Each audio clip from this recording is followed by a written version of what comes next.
From the dysfunctional release, it is Dockin with Inside Looking Out, as a lot of people have been doing. They're just on the inside looking out, saying, man, I wish I could go inside there and do something. Well, And, well, Dockin is actually doing something on Friday and Saturday of this coming week. They're playing in Roanoke, Virginia. And just before that, we heard our good friends Red Rain live. They're chomping at the bit to get out and perform live. They're opening, they're on direct support for Dockin and opening for them. And so I will be at the show. So if any of you are down in the Virginia area and you plan on going and you happen to see me, feel free to step up and say hello at a distance, of course. Yeah, and he'll sign your mask. Yeah, I'll sign your mask. As long as you set it down and take about a 10-foot walk back, and then he can move up, pick it up, sign it, set it back down, and then you can move back up and pick it up. Yeah. And hopefully you didn't hawk a loogie in there or something. Yeah, well, let's hope not. So Roanoke, Virginia, Friday, I will be there. And then Dockin flies off to, I believe, Hot Springs, Arkansas. So, hitting all the big metro hubs, huh? Yeah. Well, I bet you our friend Corey Davies and company will be probably attending that show in Arkansas, since they live down in that region. Look, it would shock me none if they attended the Virginia show too, just because you're going to be there. That's true. They would probably make the all-night drive over there. Mm-hmm. Yeah. Well, here's a funny thing. And you may or may not even know this. I don't even know if I've ever discussed this on the show. Okay. But when I was out on the road with Dockin back in March, we did shows in Biloxi, Mississippi, Midland, Texas, and El Paso, Texas. Okay. Do you know that George and his band of merry men actually drove from show to show? How did they get the car? Did they rent cars in that city, or? I don't know exactly what they were driving, but George apparently doesn't fly. Really? All these years? Did he used to fly? I don't know that answer. I'm just telling you what the current status is. All right. Now when we left Midland, Texas on Monday, because I was out Friday, Saturday, and Sunday they played, and then I flew home Monday. I was out there with Robbie Crane at the airport and Brian Tichy. Okay. Me and John Levin and BJ and Chris McCarville and Robbie Crane and Brian. We all were at the airport along with Don. Okay. But George and Oni, I don't know where. Oh, Oni was with us too. I forgot about that. But George was not. He was driving. Yeah, he was driving. It's a long drive from Arizona to Mississippi or wherever. Yeah, exactly. So, yeah, it was kind of weird. But all of us were at the airport together and just kind of hanging out and stuff and cutting up, before the plane, before we had to go to our respective terminals. But right. It was just like, all right, good on you, George. Hey, well, good on him. He doesn't want to fly. Why should he? He's a fancy man. I guess. Good for him. Mm-hmm. Boy, that's got to be tough to drive from gig to gig like that. Yeah, I wouldn't do it. No, hell no. Especially when you're in 47 bands like him. Must be in the car all the time. Exactly. All right. Well, speaking of live shows, yes, one of our favorite rip-off companies out there that is the largest live distributor of live music and live bands and venues, et cetera. Mm-hmm. LiveNation. Yeah. LiveNation was sued for racial and gender discrimination and wrongful termination in retaliation, among other charges, by former national touring director Candace Newman in Los Angeles on July 9th. All right. So she was fired and immediately dropped the race card. Are you perceptive, Mr. Aiken? I'm just assuming since that's the way everything is now. Yeah, of course. Okay, go ahead. Newman was among those furloughed by the company because of the ongoing China virus pandemic. But she contends she was terminated in an act of retaliation for filing a workplace discrimination complaint with the company in February. Okay, there might be truth to that, but go ahead. Well, the thing is that she wasn't the only one furloughed. No, but when they're releasing a bunch of people anyway, that is a good time to dump somebody that's a pain in the dick. But how do you say, well, these people got furloughed for real reasons. I got furloughed because I'm a pain in the ass. Well, she won't win in court, but of course she's going to file it. Yeah, of course. Let me quote before you even read it. As she posted on Facebook. Well, her complaint that begins with the words Black Lives Matter. Mm-hmm. No agenda there. No. See, this Black Lives Matter and the association with this is going to cause these people a problem in the long run. Yeah. Because like me as an employer, I am not going to hire somebody who brings an agenda with them. Yeah. And other people, no matter how down for the cause they are, if they're a legitimate employer and need some help, they're not going to bring a radical into work at their place. No, they don't need that. They're going to say, I don't need a problem. Mm-hmm. Yeah. Yeah, I mean, you just need somebody to answer the phones and sell shit. You don't need somebody to be, I mean, if you can't even trust them to answer the phone without trying to spew their bullshit. Or walk around with a chip on their shoulder or just looking for a reason to pounce. Yeah. Mm-hmm. Yeah, you don't need that. That's my point. So regardless of if you're down for the struggle or not, mm-hmm. And you're an employer and you need people to work for you, they're going to be very careful about who they bring into their fold, because they're going, you know what, I as much as this is a, you know, noble cause, I don't want this in my workplace. Yeah. Yeah. Why? And why would you? You wouldn't. That's kind of my point. So this is for these people who are wearing this on their sleeve and waving that flag. Yeah. Somewhere down the road, if when they need employment, this is going to come back to bite them. Yep. You better be holding on to you better own your business. Like literally own your business, not just your personal fucking SJW business. You better own your minute you're out there on your social media and waving your flag and making a stink and causing a problem, and, you know, advertising your association and affiliation and your, you know, this and that, people are going to avoid you like the plague. Yeah, of course. They might pat you on the back and say, good on you. You're a noble servant. But when it comes to paying a paycheck or wanting you to work for them, they're going to go, yeah, I don't really need that. And even more to the point too, even if they do work for you, you're going to be judged 400 times harder because you're a pain in the ass. Yep, exactly. You know, to where there's always going to be an excuse to get rid of your dumbass. Exactly. Or not hire you in the first place. Right. But if you do slide in there somehow, if you have a fake Facebook page or something, you know, that you'll get in and then immediately you'll be getting written up for every goddamn thing. Yeah, they'll find just cause to get rid of your ass. And if they do it smartly, they'll be successful. Yeah, of course. It's not that hard either. You just, it's time consuming though. Yeah, it takes a long time. It takes 3 months. You got to have, you know, a series of documentation to say, yeah, this person is a pain in the ass. You know, you deserve to be fired.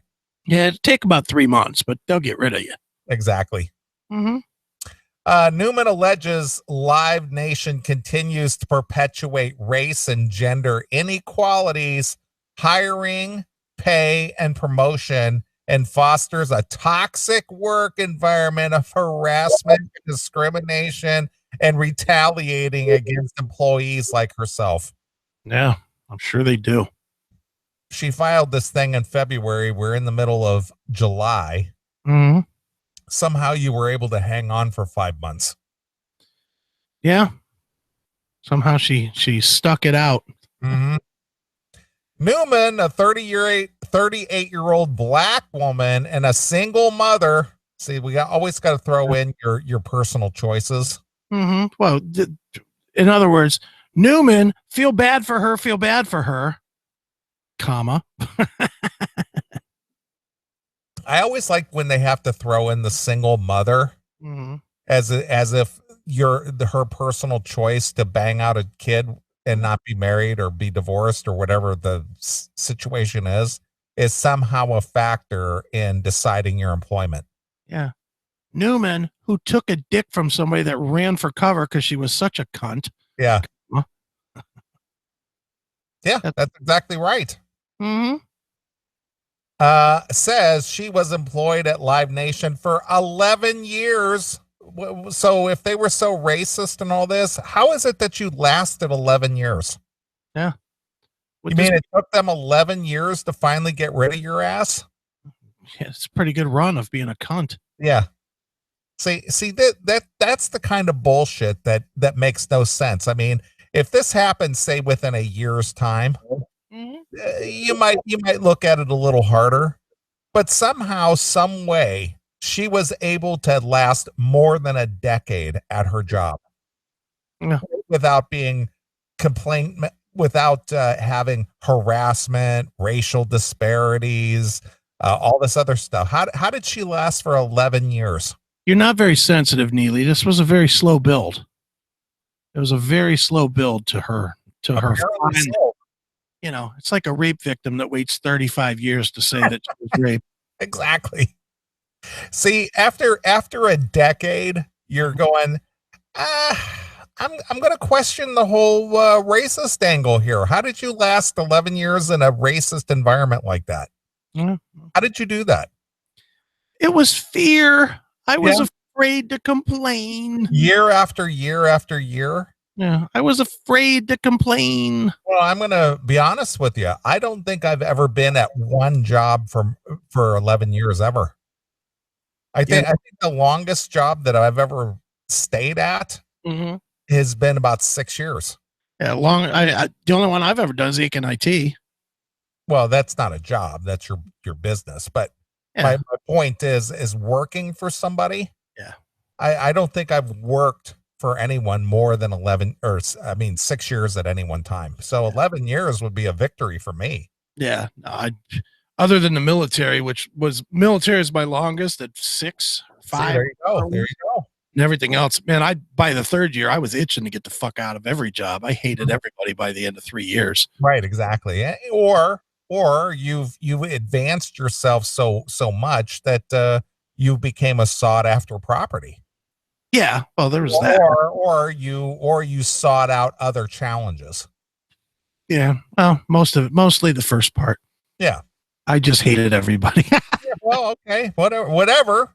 Yeah. But somehow this lady who worked in such a toxic environment, she lasted for 11 years. Well, and again, that's her fault too, because let's be honest, and this is a sidebar to this story, but if you stay anywhere more than 3 years, then you're just accepting being paid less than you're worth. Because, they hire you at above scale. And then within 3 years, you're below scale. And then they hold you that with those 3% raises or whatever, it gets you underneath. So you have to plan to shoot every 3 to 4 years. You got to plan to jump. That's how you go from making shit money to making real money in like a decade. It's by changing every about 3 years. Right. I was great at that. I changed 3 times. I changed 4 times in 12 years, and I went from 28,500 to 95,000. There you go. In 12 years, which, that's a great rise. And then after that, I was like, fuck it. I'm just not going to go back to jobs anymore. Yeah. Well, even with what I currently do, I went from 40 a year to making over 6 figures. Yeah, that was a nice jump, especially that first paycheck. Of course. So anyway, she lasted there for 11 years in the touring department, and most recently was tour director for the North American region. So she was the tour director. Mm-hmm. Somehow it was racist and toxic. She said she was notified June 18th that she was being furloughed. Okay. Well, this whole COVID thing happened the second week of March. Yeah. So she basically did nothing from, let's say, March, April, May, June, and now we're into July. So she did nothing for 4 months. Yeah. And what does she think she should be directing right now? There's no fucking tours. Yeah, there's nothing going on. And were you the only one furloughed? No. Yeah. No. So now you're suing because you lost your gig because nothing is going on, but you're using the excuse that the reason you were furloughed is because of being racist. I don't think you've got your pussy hat on, Neeley. You're not listening. Me too, baby. You got to believe all women. Okay. Believe women on all things. If she was the only one furloughed and everybody else stayed, then maybe I would say she has just cause. But if she was just a group of people that had to be furloughed because their LiveNation is hemorrhaging money because there's nothing going on. Mm-hmm. I get it. That's what people do. That's what happens when there's no business, there's no income, there's no money being generated. And let's take it even further. There's a real chance that the reason she was fired was because she's a pain in the ass that filed against her. But sorry, hon, but COVID made the convenience to get rid of your ass. Right. That's just the way it goes. COVID just made it that way, and you're not going to win in court. You can sue all day long and spend what little money you do have on legal bills all you want. You're not going to win. No. It says, well, what proof do you have that you, of the thousands that were laid off, were the only one that was laid off for reasons outside of the COVID? Well, somebody put it in the chat room. I think it's probably upsetting because she was fired on Juneteenth Eve. Was that it? Juneteenth. Well, you said June 18th, right? Yeah, right. Yeah, Juneteenth Eve. It was a message, man. Oh yeah. So it was just like really putting a knife in that wound, right? Yeah, I'm sure. Yeah. LiveNation said in May that it would begin the process of cutbacks and furloughs that could affect up to 20% of its workforce. Well, all right. So you were part of the 20% instead of the part of the 13%. Yeah. Well, there you go. Odds were better. You still got dumped. In her complaint, Newman alleges she was improperly classified as an exempt employee and denied overtime pay, was paid as much as 40% less than equivalent male counterparts, was disciplined and reviewed unfairly, and denied promotions among the claims. Well, she got pretty far for somebody that was denied promotions. Yeah, she was the director of tours. Yeah, I would imagine that's a pretty high. For North America, not just for New York City or for Los Angeles, for North America. Yeah, I mean, what did she want to be? CEO? I guess. Yeah. Whatever. I mean, look, she's going to have her chance to prove it, and if she proves it, then we'll admit we're wrong. But I have a feeling we're not going to hear from her again. We're never going to hear about this story again because she's going to fucking lose. Yeah. Or because stupid LiveNation, the cucks that they are, will settle. Yeah, they'll give her a payout and say, get lost. Yeah, they'll say, here's $100,000. Beat it, stupid. Yeah, they'll get their PPE multi-million-dollar payment, give her $1 million or $2 million of that, and say, get out of here. They won't give her that much. I'm just making a joke, but regardless, they'll give her a little bit of money and they'll tell her, beat it, stupid. Yeah, don't ever come back here again. In fact, don't ever attend a concert at one of our venues. Exactly. You're banned to AEG shows. Yeah. Yeah, pal. The 10-count lawsuit alleges that LiveNation failed to prevent discrimination in violation of the Fair Employment and Housing Act, unpaid overtime, and other violations of California Labor Code and Business and Professional Code violations. Well, California, there you go, right there. Yep. That speaks volumes. Yep. Newman seeks unspecified general and punitive damages to be assessed at trial, as well as attorney and court costs. Mm-hmm. You'll get nothing. You'll get none of that. Yeah. LiveNation counters that Newman was not terminated, but furloughed, and as such is considered to be a current employee.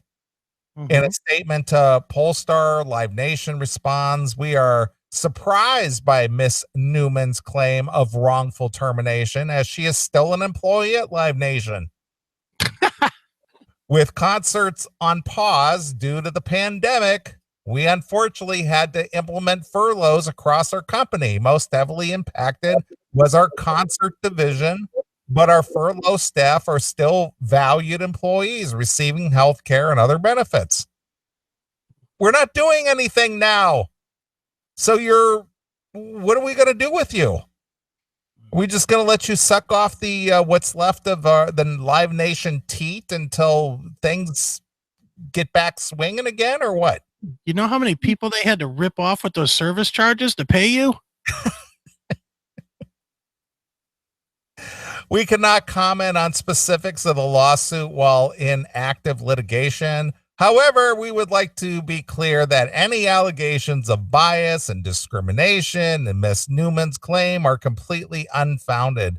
LiveNation is fully committed to being an anti-racist, blah, blah, blah, and equitable organization, and we are continuously striving to foster an environment where employees feel, that's the big word right there, comfortable and empowered. Yeah, in fact, we're spraying painting Black Lives Matter in the parking lot right now. Yes, absolutely. Shut up. So there you go. I lost my job, so it must be because I'm black. Yeah, but unfortunately, I didn't actually lose my job. Yeah, I'm still employed. It's just that there's not shit going on right now. Yeah. Sorry. Yeah, but I need to pay my bills for my illegitimate child.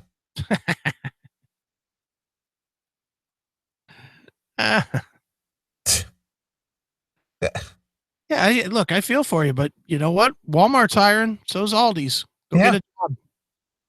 Go get something to hold you over, stupid. Yeah. That's what happens in the real world. Yeah, but I was making $250,000 a year, and Aldi and Walmart doesn't pay that kind of money. Yeah, you're right. They don't. No, you can either fucking feed your kid or not. Yeah. Dumb. I know. But see, this is where it's at. It's just like, well, I lost my gig. Now somebody has to pay. Yeah, of course. What's a smart time as a black woman to sue, though? With everybody caving just based on skin color, it is a good time to sue. Absolutely. She may just win just on the value of people are too afraid to actually to dare to challenge anybody with in the black race. Well, what you did there is you named the right thing. I hate that people or companies or corporations or anyone, whether it's a corporation or an individual person, is living in fear all the time. They are. Yeah, they fear the minority. That's what and I don't mean the minority like black people are a minority in this country. I mean the minority of, the crybabies that are whining. Mm-hmm. It is the overwhelming minority of people. It is. It's just fucking bullshit. Yeah. Fear. Fear. You know what? The answer should be, LiveNation, fuck you, sue us. And we will fucking drain you until you have nothing left. Yeah. Your kid will be looking up old newspapers for diapers. Fuck you. Yeah. We will sue you dry. We will appeal for 23 years just so you don't get paid. That's what they need to do. Mm-hmm. The thing is, I know that we have we have a niche audience, but we have a fairly decent size audience. I mean, it's a drop in the bucket compared to, Rogan, some of the bigger organizations, but for a homegrown show like this, yeah, I would like to think and open up your ears, friends, as James Hadfield would say. Stop living in fear. Yeah. Stop worrying about every goddamn thing. Just take one day at a time. Handle it. Be responsible. Yeah. Just figure out an alternative. I mean, Chris has been in those situations. I was in those situations. It was very dark times between 2009 and 2012 for me and Chris personally. Yeah. But somehow we emerged and we brought you a better show. Yeah. I'm in way better position today than I was, 6 or 8 years ago, and as well as Chris. And it's tough times. It's tough, but don't be afraid. Just deal with it head on. Yeah. Sack up and just take it and move forward. Yeah. It may not be the greatest situation tomorrow, but you will eventually rise again. Yeah. You will. And here's the big thing. Stop worrying about people being mad. Yeah. That's the big one. People are so worried that they're going to be called a name or somebody's going to be upset, or, you know what? Fuck people. If they're mad, if they don't like you, if they don't like the cut of your jib, as they say, then fuck them. Yeah. Just fuck them. As much as I disagree with his politics, but I love his music, is John Mellencamp. I watched him do an interview. This was years ago. And he was kind of espousing some of his viewpoints on life. And one of the things that he said back then, when he was probably still, just kind of a blue collar guy without taking on this socialism cause that he's into these days. But it's just like, what are you going to do to me? Yeah. What are you going to do? So you don't like my viewpoint, or you don't like my thoughts on something, or you don't like how I do, I wear my hair, or whatever the case may be. What are you going to do to me? Yeah. Oh, you looked at me. Yep. I did. I said something mean. Yep. And the funny part is when you take it on head on, you diffuse the argument before it starts. Yeah. Look at how many times did people say that to me that I was a bigot or a racist or whatever. All the time. And what was my answer? Yep, I am. You're right. I am. Yeah. Stand up and recognize, bitch. Yeah. And then what was their answer? They had none. And then they went away. Yeah. It's just like that president or the head of that food company, that Spanish food company, Goya, this week. You probably don't follow the news, but President Trump invited some Hispanic leaders to the White House this week, and the head of the Goya food company went. They're like the Blue Label. They make black beans and shit. Oh, yeah. Yeah, I know who they are. And then he was just like, I was honored to be invited to the White House, and President Trump is doing a lot of things to help the Hispanic population and their employment and whatnot. Okay. They're like, fucking racist, bigot, homophobe. You went and visited Trump. Oh, you committed the ultimate crime. And he was just like, I was proud to be invited, and you know what? If I get invited again, I'm going to put on my Sunday best and I'm going to go again. Fuck he you. he didn't back down? No. He said, good. No. Good for him. Good for him. The only black it matters in his world is those beans. Yeah. Black beans matter. Yeah. But here's the thing. He visited the White House when Obama was in the White House. Not a word. He wasn't a racist then. Not a fucking word. Now he's a racist. But he's a brown guy, so I thought people of color mattered in this country. Well, maybe him and Rick Camuglia could start a business together. Yeah. Black olives and beans matter. Right. Sure. No, I did not hear about the Goya controversy, but yeah. I mean, he went in and he was like, yeah, President Trump is doing great things. Well, good on him for standing up to it instead of being a pussy. I like that. Yeah. And he said, you know what?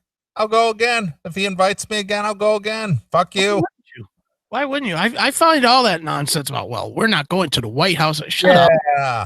Shut up. You're so fucking brave, so bold. Shut up.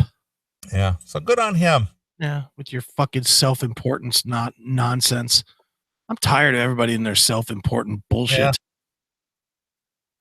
Yeah. Eat a bag of dicks, as Chris would say. That's right.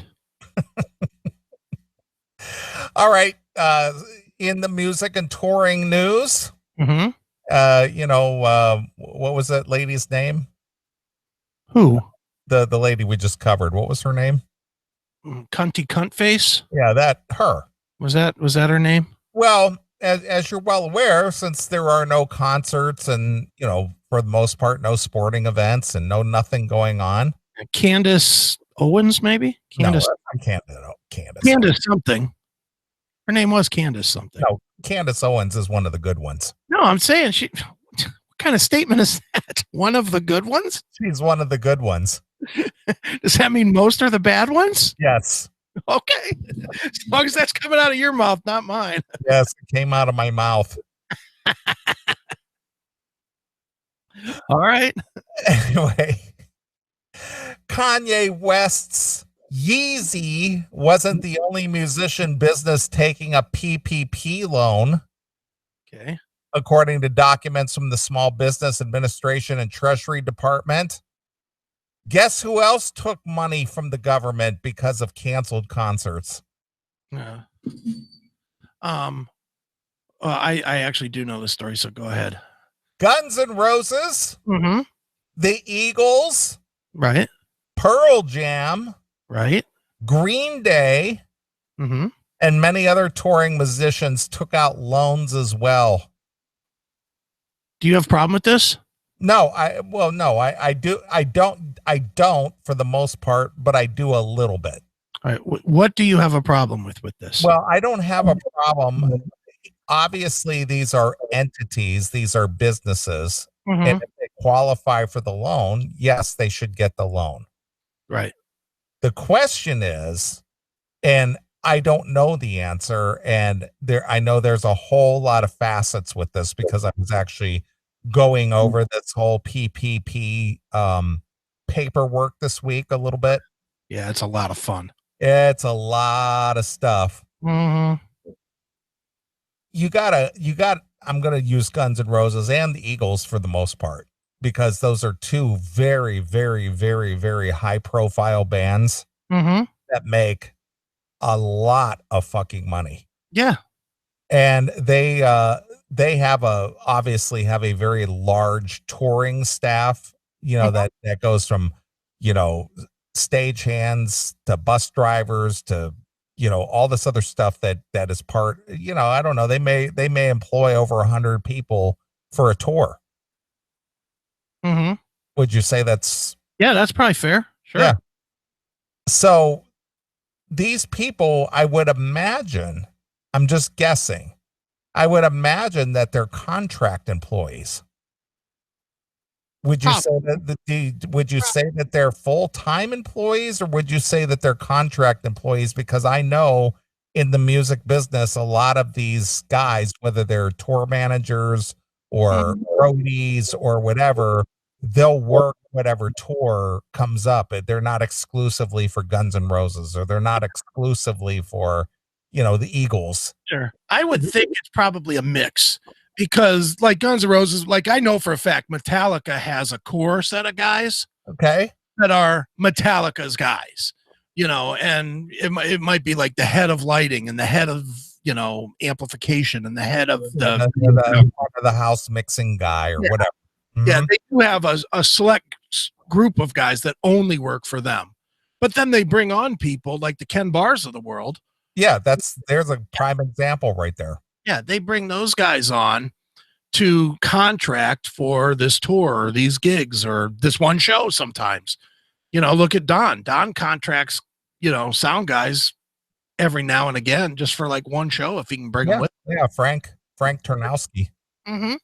So he'll contract him for one show, but you know, I think it works both ways. I would imagine that in the biggest world like that, you probably have a mix, but it's probably mostly contract guys. Mm-hmm.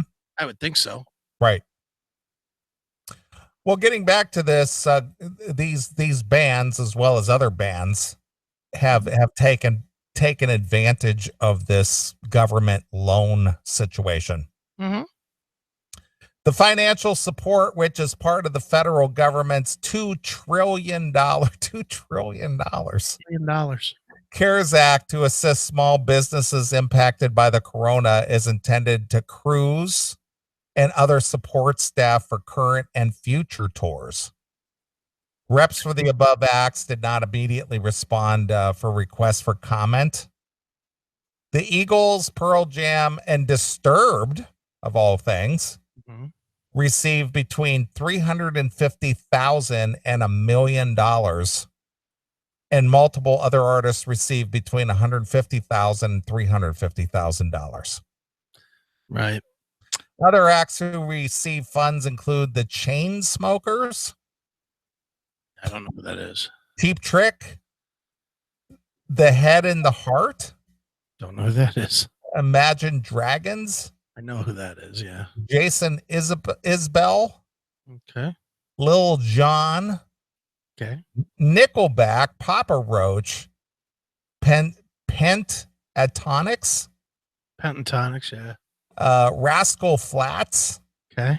Chris Stapleton, Tool, 311, Weezer, Wiz Khalifa, Messina Touring Group, which was promoted many of the Taylor Swift's tours, also among the recipients. Right. See, I don't have a problem with any of them getting money. They had tours. They were canceled. They lost their income for the year. That's what shit's supposed to be about. Right, exactly. And that's fine. My biggest problem is why is this not looked at in a logical way of why are they getting money when there's plenty of full-time businesses that have not received money? Shouldn't all of the full-time businesses that are open 360 businesses that actually provide like a product? Yeah. Why are rather than somebody who is out there dancing on a stage and singing into a microphone? And they only do it for 4 or 6 months a year. Exactly. You know, this, forget that they're bands for a minute. This would be like if you gave $1 million to a snowplow company in Florida. You know, odds are they weren't doing a lot at the time of COVID. You know, the odds are pretty good. They weren't doing. They're a seasonal company, right? And so is Guns N' Roses, and so is Taylor Swift, and so is Wiz Khalifa. You know, they're seasonal, so they should get paid. You know, the way this a prorated rate. Yeah, and after the full-time businesses get paid, because they ultimately, while they may produce more revenue, they're not producing day-to-day jobs. No, they're producing part-time employment. Well, that's kind of where I was going with the fact that they bring on contract employees. Sure. You know, when they have a tour, they go, okay, well, we need to get our touring group together. So we need, you know, six roadies. We need 6, you know, whatever. But when the tour is over, they cut those people loose. Like, see ya, beat it. Yeah. Go on to the next tour. Yeah. Here's a Guns N' Roses t-shirt on your way out the door. Scram. Yeah. And that's my hope. And even if you're going to start giving musicians money, how about you pay the musicians that are working every single day? You know, there's those guys that play every coffee shop every single day of the week, you know, 5-6 days a week that they play. Why aren't they getting paid first? Why is Guns N' Roses getting paid? Because they generate more money? That doesn't make sense. That's not what the loan was supposed to be about. Yeah. You know, the whole thing is, I have real reservations for a lot of reasons about them giving out all the money. You know, first of all, it's going to be absolutely impossible to recollect anything. you know, that's why a lot of this is debt forgiveness. Yeah, they're going to they don't have to pay it back. Yeah, but they're going to have to do it that way, because how in the fuck do you think they're going to manage collecting money from 100 million businesses. And by business, that could be one person, a sole proprietorship is a business. Like what I have for the CMS. I'm the sole proprietor. You see, you should have filed for some stimulus money. I could have. Yeah, maybe you should. Maybe get a quick 20 grand. Maybe get a quick 20 grand out of it. Who knows? Yeah, sure. You know, but yeah, I mean, that's the whole thing, is that it's a mess. And I think that this story was floated out there just to try and generate some negative publicity at the band. So, you guys are rich and you still took stimulus money. They're trying to spin that. Yeah, of course. You just want to, stoke the fire of outrage. Yeah. And this is where people need to say, who gives a fuck? The same people that are saying, I would do anything to see a concert now, are bitching about fucking Guns N' Roses getting paid. Shut up. Just shut up. Independent labels and publishers that received loans included Jack White's Third Man Records, Sub Pop, Stone's Throw, J. Cole's Dreambeil, Rostrum, Reckless, and blah, blah, blah. Yeah. The news emphasizes how dependent the music industry has become upon touring. Well, yeah, no shit. Yeah. And how financially exposed many of these artists are without it. Well, that's the only way that they can make their money, is either on touring or merchandise. Yeah. How else would you like them to make money? Personal appearance at a birthday party? Oh, that's right. We can't have a birthday party. Half of these fucking towns. While streaming is often cited as the savior of the music, but what are you kidding me? The streaming is often cited as the savior of the music business. You know who cites it? Spotify cites it. YouTube cites it. The fucking bands. I've never heard a band say, man, Spotify's great. Yeah, it's great that they're streaming our music, because I'm just sitting back collecting that check. I saw somebody, I forget who it was, some producer that had something like 1 billion plays in the last year or something for whatever he produced, and he got a check for $6,600. Yeah, there you go. It's like, God damn it, that's a crime there. Yeah. While streaming is often cited as the savior of the music business, which lost half of its values as CD sales plummeted due to illegal downloads in the early 2000s, it was actually the concert industry that brought it back to health. Well, the concert industry has always been there. Mm-hmm. Didn't bring it back to health. No, not at all.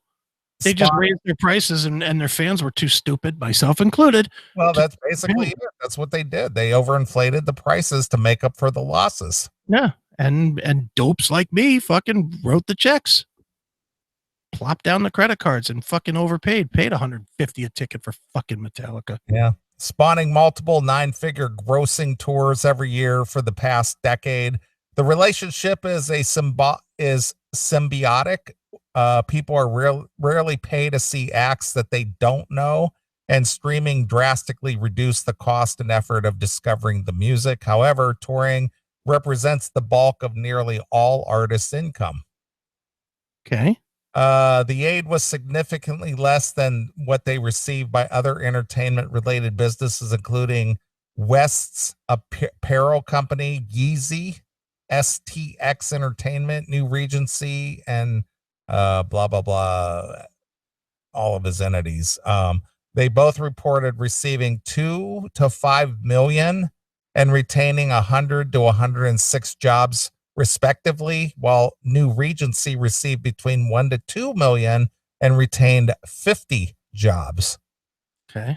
It's all worth nothing that not all companies who applied for the PPP loan took the payout. Ithaca Holdings, for instance, which houses Scooter Braun led management firm SB Projects, that is Ariana Grande, Justin Bieber, Demi Lovato, as well as Big Machine Label Group, was approved for $2 million loan, and they opted not to take it. Okay. Well, they're surprising there, because those, when you do get the money, boy, the terms, I know it can turn into not, a grant. Like I got the loan that'll turn into a grant as long as I show receipts. But the the terms are so good that even if it's a loan, it doesn't make any sense not to take it. Mm-hmm. The terms are like 2% over 30 years or some ridiculous number. Right. Because we finally got a little bit of money for Pinball PA. We got 10 grand. And the terms were like nothing for the first 6 months. And then if you don't pay if you don't use the money appropriately or whatever, the pay is like $49 a month. Okay. For 30 years or whatever. Yeah, I get you. Which, $30 a month, if your business lasts 30 years, so be it. Then you'll be paying that $50 a month for forever. But, most businesses have at least one bankruptcy in 30 years. Mm-hmm. So that money will go to shit right there. Right. Well, our CMS fan, Matt Barth, chimed in here real quick. Okay. He said a friend of mine was a salaried crew member for Metallica the last 6 years. Okay. He was always on retainer, and he told me all the salaried crew was furloughed on June 1st. Okay. Did they file a grievance? Was any of them black? Well, I don't know. Did they file that they were unfairly furloughed because of their skin color? I think Metallica gets a pass because they released both Fade to Black and the Black Album. Oh, okay. So they get a pass. Well, they've more or less made black matter. They have many times. Okay. But they made money off of it. How much of that profit did they kick back into the black community? I'm sure all of it. I'm sure they did. Every penny. All right. Well, there you go. Entertainers taking some of your taxpayer cash so they could, hang out and do whatever it is that they do on their spare time. Right. Even though for the last 3 to 4 years, the Not in This Lifetime tour grossed almost $1 billion. All right. All right. Well, let's take a short break. What would you like to hear?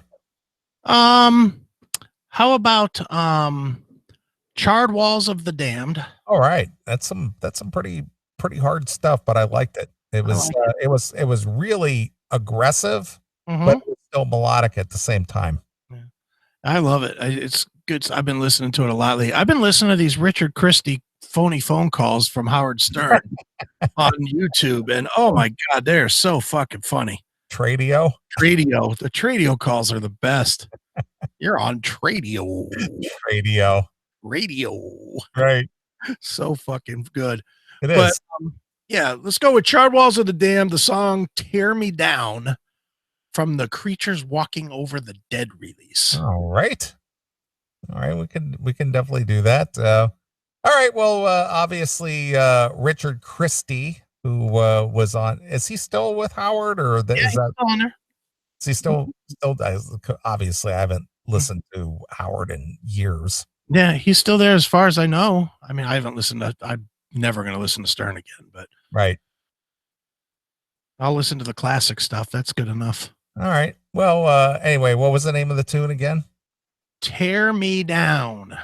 All right, there it is. Number 7.